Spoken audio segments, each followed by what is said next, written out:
Until I started doing theatre tech myself, I had absolutely no understanding of what goes into a show.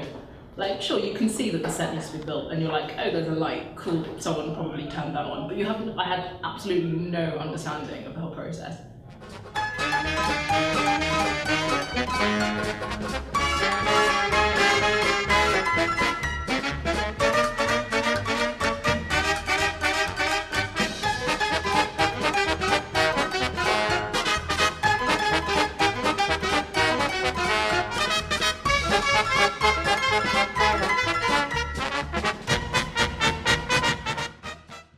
As a stage manager, work starts kind of from day one, really. You meet up with your director and the creative team and you start to plan the show, so there's a lot of pre-production work. Obviously organising and scheduling all the plot and the tech when that happens, and making sure it's the best time for everyone. And during the show, just being there making sure no one dies, no one gets hurt, and that everyone is happy and that the show is running as professionally and smoothly as possible. So for the light design part, that's all done before the game.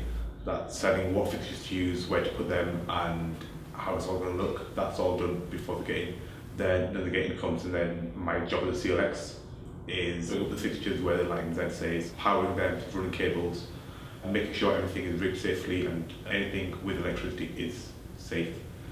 About 2.5, 3 months ago, I believe, we had our first production meetings with the Mack and Mabel's team, the production team, and we've come to the conclusion that we were having the band on stage and we're having massive sliding dock doors. It's a very exciting set. And then during the 2 weeks of the show, basically at any point you can find me with some sort of spanner or tool in my hand, attempting to put together loads and loads of deck, loads of wood, loads of scaffolding. We have lots and lots going on stage. So it's a long and hard process. It's exhausting, but it's also incredibly rewarding.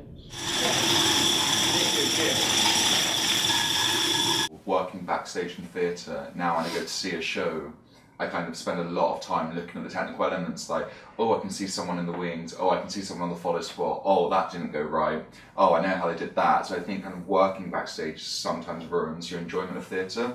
On things like Wicked, the whole point of the defying gravity bit is that people don't know how it's done, and people speculate about it, but then they put a video on YouTube of how it was done, and it ruined it for so many people. Yeah. And it kind of takes away that magic of it. However, I'd sometimes now go and see a show purely based on what technical elements of production value are in it, just to see whether I can work out how they've done something. Mm-hmm. Charlie and the Chocolate Factory was just like mind-boggling to me of how they did half the stuff.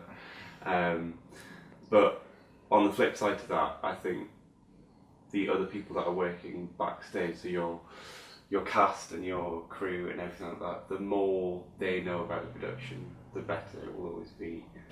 Going to see shows and thinking about, wow, how did they make that?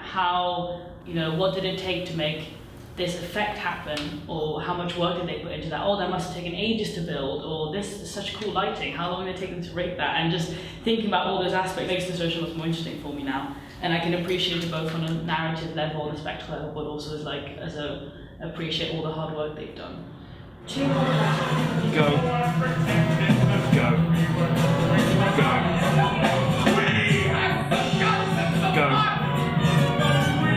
The suspension of disbelief is very important to to kind of the work that theatre can do and the magic it creates. I think generally technicians and kind of backstage people aren't really acknowledged for the work they do.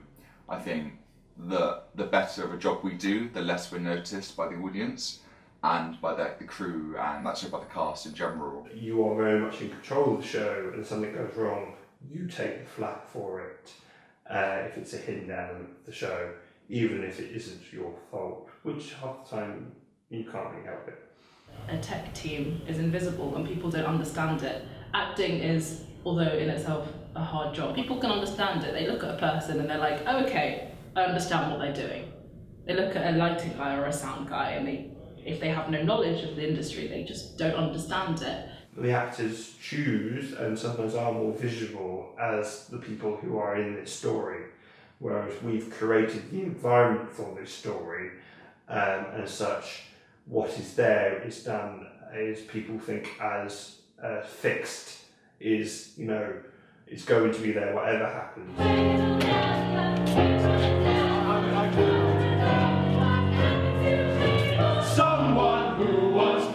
even if I am visible or not, like, it doesn't matter. I'm not here for the recognition.